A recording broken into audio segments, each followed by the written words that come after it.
نورپور تھل ضلع خوشاب ایک ایسا صحرائی علاقہ ہے جس کے سبزے دیکھتے ہوئے اس کے صحرا ہونے پہ یقین آنا مشکل ہے۔ تقریباً 40,000 ایکڑ رقبے پر پھیلا ہوا یہ خوبصورت صحرا خوشاب شہر سے مغرب کی طرف 80 کلومیٹر کے فاصلے پر واقع ہے۔ 350 ایکڑ رقبہ پر محیط یہ گاؤں نورپور تھل 50,000 سے اوپر ہے۔ 1854 تک نورپور تھل کا قصبہ انتظامی طور پر ضلع لیا کے زیر انتظام رہا اور لیا کے حضرت لال عیسن کروڑ کی گدی نے اس علاقے میں اسلام پھیلانے میں اہم کردار ادا کیا۔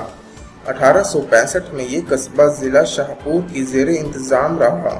1976 میں ٹاؤن کمیٹی کا درجہ بنا۔ بعد ازاں 1982 تک ضلع سرگودا کے زیر انتظام رہا اور 1982 ہی میں تحصیل کا درجہ ملا۔ 2001 میں میونسپل کمیٹی کا مقام ملا۔ یاد رہے یہ واحد صحرا ہے جس میں ریت میدان اور سب کی پسندیدہ وادی سون شامل ہے۔ یہاں کے لوگ سادہ لوگ ہیں۔ کھیتی باڑی سے منسلک لوگ مال مویشی بھی کثرت سے پالتے ہیں۔ یاد رہے یہاں اونٹوں کی منڈی بھی لگائی جاتی ہے جو یہاں موجود مشہور روحانی شخصیت بابا سیدن شاہ رحمۃ اللہ علیہ کے میلے میں لگتی ہے۔ عام لوگوں کی سواری بھی اونٹ ہے جس پہ اس علاقے کا سفر کیا جاتا ہے۔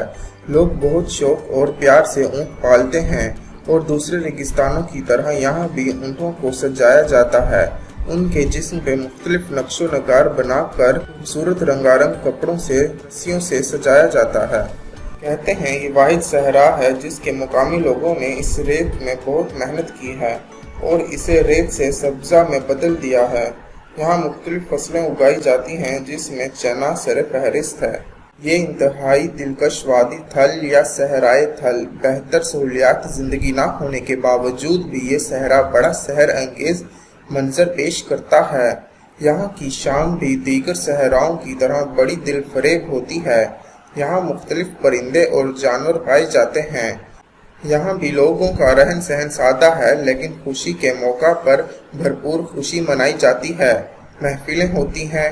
لوگ فنکار اور شوقیہ گائکی والے اپنے فن سے عجیب سما باندھ دیتے ہیں۔